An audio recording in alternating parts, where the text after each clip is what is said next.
justice for all.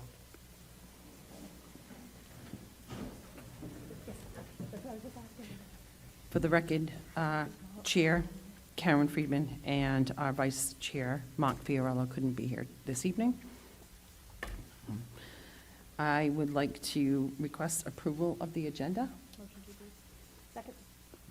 Motion by Ms. Rogowski, second by Mrs. Feather. All in favor? Aye. Passes 5-0. And at this time, we'd like to welcome our student government to come up and give us an activities report. Welcome back.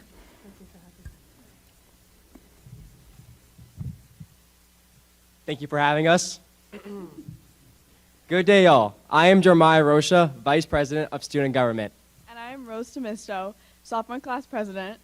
And today, we are here on behalf of Student Government to talk about the school year so far, starting off with freshman orientation. This year, the freshman mentorship program was discontinued. However, Student Government saw this as an opportunity to take on this role. We thoroughly enjoyed meeting the wonderful class of 2026. For the first day of school, we did our best to welcome and help navigate them through the halls of Cumberland High. Overall, the freshman first day was successful. And as the year progresses, they will flourish within the school of Cumberland High School. So far, Student Government has had 2 meetings. The first meeting was a way to introduce the 2022-2023 board, and the second meeting was a way to discuss ideas for events such as Spirit Week, which takes place the week of Columbus Day, and Homecoming on October 15th. So stay tuned. Throughout these meetings, the freshman class participation in student government has been phenomenal, which leads us to our freshman class elections. For these elections, there were 17 candidates running for president, vice president, secretary, and treasurer. As a result, the winners were Heber Barranco for president, Dylan Skirka for vice president, Liliana Souza for secretary, and last but not least, Matt Fontaine for treasurer. The class of 2026 is definitely starting off on a positive note, and we are so excited to watch them thrive. Thank you for your time, and have a great rest of your day. Thank you both. Thanks, guys. That's great numbers for the freshman class. That's wonderful to hear. Okay, at this time, we would need to do the consent agenda. I just want to say that the executive session meeting minutes, which is letter B, is not available, so we will hold that until the next meeting. Could I have a vote or approve? Thank you. And that was by Mrs. Rogowski and Mrs. Feather. Thank you so much. All in favor? Aye. All right, approved 5-0. And at this time, I don't believe Katie is here, but Dr. That was Thornton. mine, Madam Chair. Thank you very much. If you could go ahead and take that. Tonight for personnel, we have 3 new employees. First, we have Sydney Davis, custodian nights at Community. Next, Nicole Machado, paraprofessional at the Light Program at CHS. And lastly, Danielle Gendron, custodian nights at the Wellness Center. We also have 1 new coaching appointment. Jackie Hooper has stepped up, now a co-head coach at NCMS Cross Country. That's a welcome addition. And 1 resignation tonight, David G. DeJesus, special educator, Strive program, NCMS. Thank you, Madam Chair. Yes, go ahead, Mr. Collins. Dr. Thorne, I just do have a question. How many open vacancies do we still have? I know we have a couple, I believe, still at the high school in special education, but I can get the exact number for you tomorrow, but I know we have a few at the high school. Appreciate it, thank you. Any other questions on the personal announcements? Okay. Report out of executive session. We did not hold an executive session this evening. There is one on the agenda for later in the evening, and we will address it at that point. And back to you, Dr. Thornton, for the superintendent's report. Madam Chair, first we have an enrollment update for you. Short answer, we have 60 more students than last year all in. We are at 4,939 students. Last year we were at 4,879. Breaking that down, we have 42 more students in the K-5 schools. We have 6 more at McCourt, 16 more at North, 25 less at the high school. Looking at the 25 less a little further, 2 things. First, we had a bubble class last year graduate. Second, as you recall, we had looked at potentially getting somewhere around 55, 60 new CTE students. In the end, we're only netting 21 new. I asked the reason why, and many had applied and were accepted, but they were outside of the transportation catchment area, so they chose not to attend. So overall, plus 60 this time last year for enrollment. Next on my report, just a quick school safety funding update. You may have heard the mayor did put in his budget at the council $500,000 for school safety. Our current thinking on this, in the bond discussion, all the schools had a vestibule or, a locking box, if you will, in front of the schools, except we did figure out McCourt, we couldn't find that in the bond funding. So we can put $250,000 of this towards that and get every school to have that vestibule piece. And secondly, we'd spoken to you before about the film, the safety film. So we're working with a vendor now to get pricing per square foot to any large windows on the interiors, doorway, entryways for the film. So we're excited to have the funding from the town. Also, as you may recall, that's reimbursable by the state up to around 38%, I believe, and that, I believe, would go back to the town as they're funding the $500,000. So I want to thank the mayor for that. And lastly, as you know, I talk about construction a lot, and honestly, this is probably half our day right now for many of us, but a lot of good things happening. Cumberland Hill, it's called the punch list. The molding, the paint, the paper towel dispensers, those things are happening. We're getting blinds in some of the interior windows. We had to get the right kind of blind that's fire rated. That's happening. The big ticket item, the good news is the 3 steel girders that go into the calf arrive Monday. So they're ahead of schedule a little bit, which is good. So once they go in, I'm told they go up pretty quickly. They weigh quite a bit. And once they secure them, it's all the work underneath them, all the fire alarm stuff, all the wiring, all the HVAC. But it's very encouraging. It's coming in Mondays. That's a good thing. Ashton, if you go over there and look, they're digging the area for the foundation. They are hitting some large boulders, but they're getting through them. Last, I think Monday, they hit a large rock, but they did manage to kind of work around it and get it out. So it's all moving forward. At community, not too exciting, but they're doing sewer work. Long story short, back in the day, some of the sewer lines weren't the right pitch, and now by code they must fix them. That's all being corrected, putting in grease traps, setting the right pitch, and it's all being filled in right now. That's also happening. Garvin's the most exciting right now. It's demo, inside and out. If you go inside Garvin now, it's being demolished. If you think back how Cumberland Hill was when we first demoed, it's like that, but a little more dramatic even. Some really serious demo upstairs right now, the old part of the building.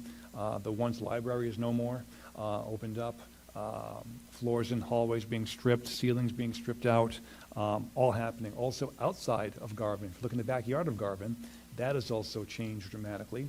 As you may recall, that's where the new footprint goes, the new calf, Da Vinci room, all those things. And also, I know it was raised earlier by some members, previously at Garvin, we had a drainage pond on the left as you walk out the side door there. That goes away now. Now there are 2 areas underground, these systems that will collect the water. One by the parking lot up by the old police station in the ground, and one in back of the school. That's all going to be happening too. So it's a lot happening right now. We had our 3rd walkthrough of Garvin to look at the list and kind of really refine it. And walk around and you go, we're fixing that and that, but why not that? We had those discussions and kept adding to the scope, right, and not missing anything. We included principals, the mayor came by once, and Alex and Mike and Will and the team, the architects, Colliers. So we're really looking at everything, different eyes, to make sure we don't miss anything. So it comes out as nice as Cumberland Hill came out. So that's our goal. So that's happening. And if you want to take a peek at Garvin and see what it looks like now, the before, you let me know. I can get you a hard hat and show you what Garvin looks like right now. Thank you. Thank you, Dr. Thornton. Is there any questions or any comments related to the report? If I could just ask one question then. For the students that were outside of the busing opportunity, is there an opportunity in the future to readjust that alignment? Yep. Monday, that process started. Ms. Walton looked at capacity, and if there's... Sorry. Go ahead. I'm talking about the CTE students. I'm so sorry. Yeah. It really depends where they live. A lot of these, it could be a situation where they live out of our area in, say, Burrillville, and there's simply no bus. As you recall, back in, I think, the 70s, the state made these zones, and they weren't geographically equidistant. They weren't like a protractor. You would draw a circle and kind of, get a zone. It was very interesting how they carved up the state. So I can look into who, didn't come and why that is, but that's the challenge right now. It's probably out of our range, which it's hard now to add to that. Thank you. I think it would be good to look into it and see how many students and how near to that line they were, and bring that to RIDE so that we don't lose those opportunities in the future. We have great programs here, and it should be available to everyone that doesn't have it in their own community. Understood. Thank you. Okay, we're going to do our reports out of our standing committees. The Fiscal Management Subcommittee, Mr. Collins. Good evening, Ms. Smith and fellow members. Thank you. The Fiscal Management Subcommittee met this evening. We had no monthly report. That'll happen at the next meeting, but we do have 9 resolutions for the committee to consider later. So that's about it. Thank you. Thank you. The next is the Policy and Procedure Subcommittee update. We did not have a meeting this week for Policy and Procedure. There will be one in 2 weeks. We do have a second reading on one of our policies on the agenda, one of the new policies, and we will discuss that at a later time in the agenda. All right, Achievement and Communication Subcommittee meeting. I believe Mr. Collins is taking that. In Ms. Friedman's absence. The Achievement Subcommittee Achievement and Communication Subcommittee met last Wednesday. Mr. Damon and his entire team were present, introduced new members of his team, and we discussed some of the initiatives that are being undertaken this year. One of the major things is mapping the entire ELA curriculum across the board. That should be done. That'll be available to everybody. At the high school level, Ms. Kucinich was there to discuss what's being done to improve AP scores, SAT scores. So it was a very comprehensive meeting, a lot of good things going on, and the entire team, and I felt quite optimistic as we come out of this COVID, pandemic, shutdown, hybrid phase. And it's also it should be noted that RICAS scores should be coming out soon, so we should really get a good idea where we are and how many the gains we've made over the last year and how these initiatives are working. So it was a great meeting, very productive, and I look forward, as I'm sure everybody does, to hear more soon. Thank you. And District Health and Wellness Subcommittee, Mrs. Rogowski? Yes, the first District Health and Wellness Subcommittee meeting is going to be Tuesday, October 11th. But the week before that, we are actually going to be attending the Rhode Island Healthy Schools Coalition breakfast for health and wellness leaders. So we have some committee members going, and I think we might be looking into possibly a few students as well to get them involved. So it sounds like a really good program this year. Great, thank you. All right, the next is the public hearing. We are going to be reading in the new policy for the second reading for the F3 Energy Star equipment and appliances. I believe we may have some comments on that tonight. Madam Chair, I do have a couple of comments. That the last couple of lines says the policy prohibits the purchase of low-efficiency products, including incandescent lights, halogen torches, and portable electric-resistant heaters. And then after that says school staff are not permitted to bring any item that does not meet these requirements into their workspace. We have teachers that are using fans in their classrooms because we can't keep the doors open in the hallways. You got teachers teaching in closets that, we had to convert for special ed rooms, whatever it may be, or pull out, and they're working with heaters and so forth. I know a couple of years ago we spent money just to buy split unit air conditioning at North Cumberland. And I would like to see these 2 lines eliminated from this policy. Where Mr. Fiorello says that the policy is a requirement to RIDE, but we shouldn't hamstring our teachers and support staff either, with bringing in a fan or a heater because, their room is cold or whatever it may be. I know my wife said to me today she has 4 fans in her room, and she still had a student pass out today in her classroom. So I'd like to just to see these two items removed. I'll make that motion when we come to vote on it to eliminate them and move forward with the balance. Thank you. At this time, we have made a motion on the table, and this is part of the new reading in, so I believe that we should have more comments on this. Now we're in public comment on this policy, so there is a portion, I think, on the agenda. I It thought is. we were I in public comment, apologize. It right? is. Yes. It is there under Give the new discussion and business. vote Okay. Okay. on new policy, subsection C, right?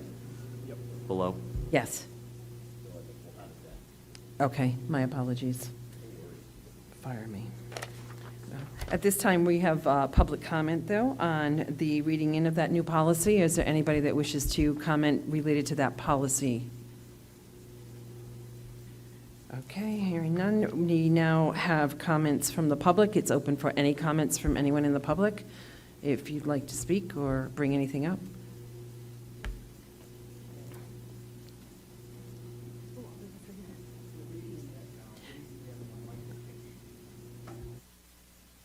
Could you state your name and address?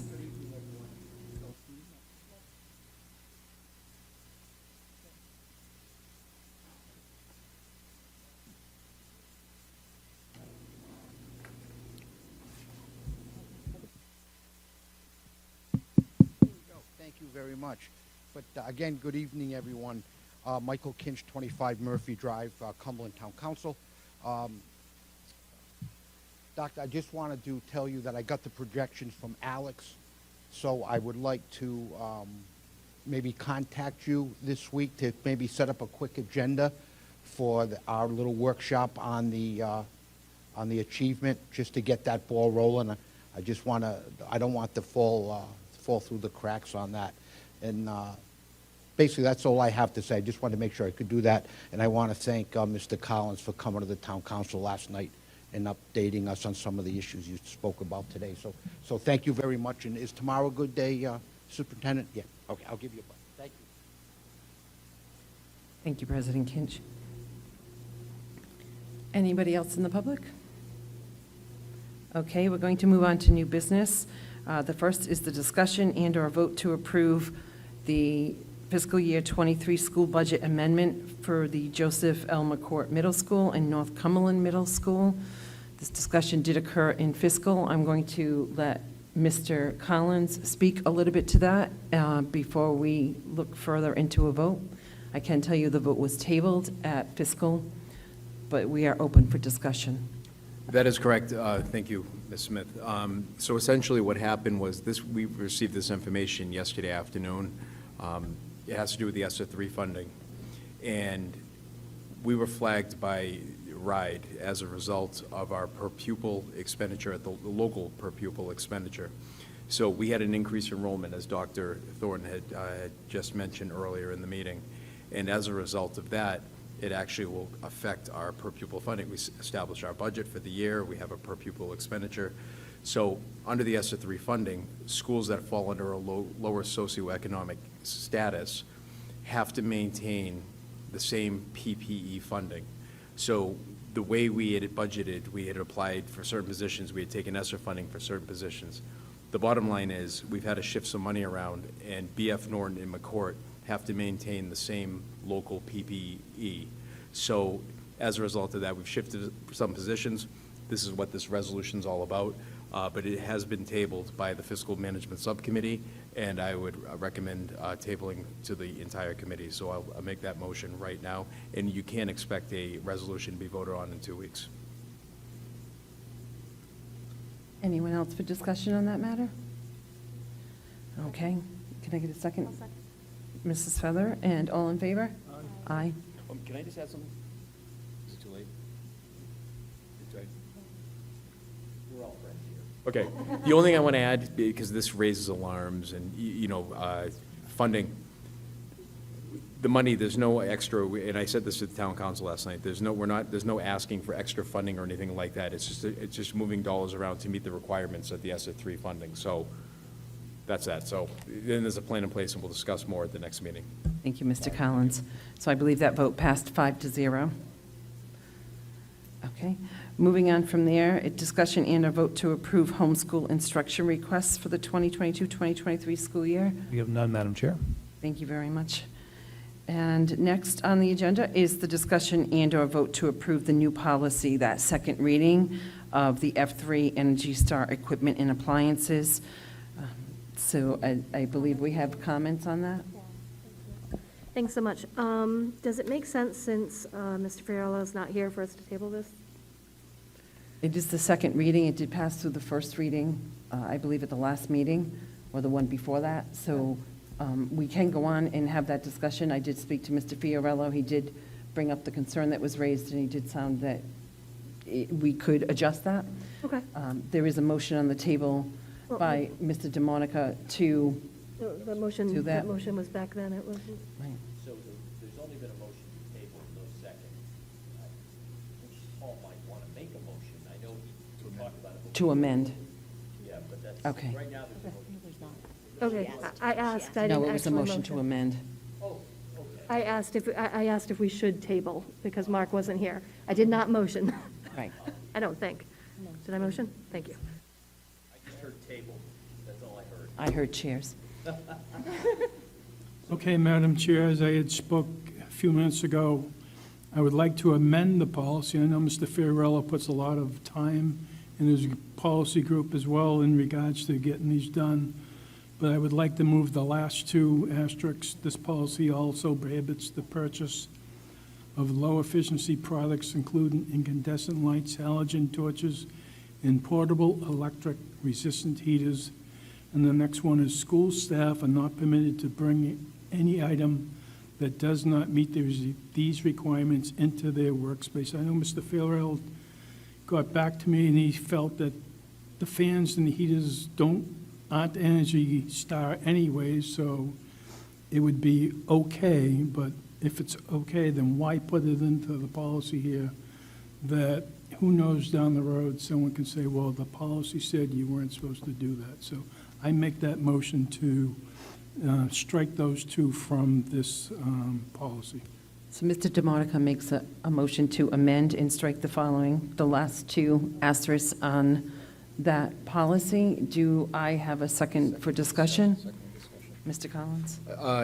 The only thing I would add to that, though, you had mentioned earlier, this is a RIDE mandate. I'm 100% in support of what Mr. Demotica has suggested. That's why I second this. But also, I just want to say with the caveat that RIDE doesn't supersede this. So if all of a sudden we get a policy from RIDE saying, no, nothing can be brought into the building. But as it stands now, until we see that, I'm in full agreement with Mr. Demotica. Any other discussion? No, and I do believe that the RIDE policy and what they're looking for, and we are one of the first towns to do it, or cities even, is more related to just the efficiency of the equipment, and it didn't appear to have any guidelines in that from RIDE. So, right at this time, I don't think there is an issue in striking those two out as was motioned. So, could I get a vote on the motion to amend? All in favor? Aye. Opposed? Okay, the ayes have it, 5-0. And at this time, we do need a vote to approve in the second reading the new amended policy. Make that motion. Mr. Collins makes the motion. Second? Second by Mr. DeMonica. All in favor? Aye. Aye. Ayes have it, 5-0. Thank you, everyone. And I'm now going to turn over the next one to Mr. Collins for a brief on the discussion and a vote to approve the resolutions.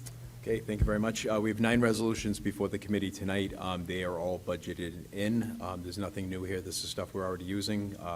Equipment for teachers, security upgrades, owners' representation. All 9 resolutions passed fiscal management subcommittee 3-0, and I'd move passage to the full committee. Mr. Collins moves passage of all 9 of the resolutions, SRPR 09-2022-112 through -120. Do I have a second? Second by Mrs. Zagowski. All in favor? Aye. Aye. Opposed?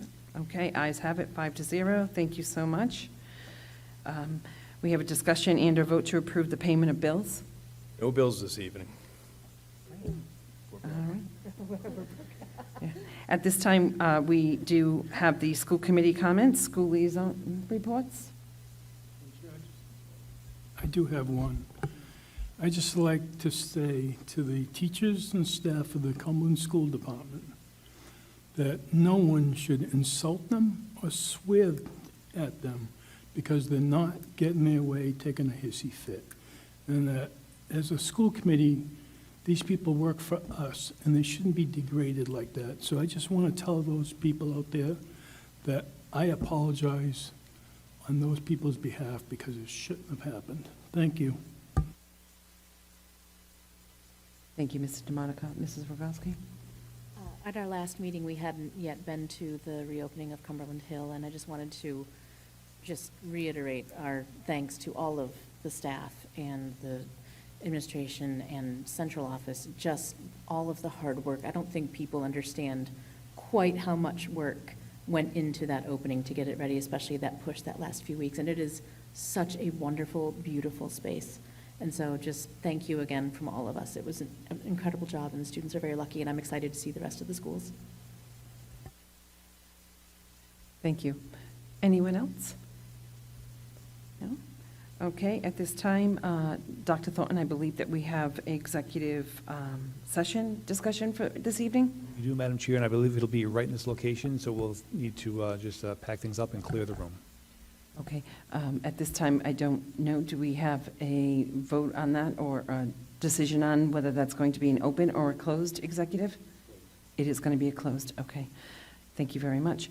So we are going to convene the open session of the meeting. There's no adjournment. We have to, basically, we're in recess. Right, we are in recess, but we will then have the vote to go into executive session. I believe that we're waiting for all the parties to arrive. But it's supposed to, the email exchange is about 8:15. We can expect I think Steve said about 8:15 for executive session. So obviously, because we didn't know how, I'm sorry, I put the mic on. 7:45 to 8 o'clock, yeah. Yeah, so we don't know, Steve, because I saw the email exchange, the parties for the executive session, you mentioned something about 8:15 maybe, give or take, 8 o'clock, so we didn't anticipate how long the open meeting would go.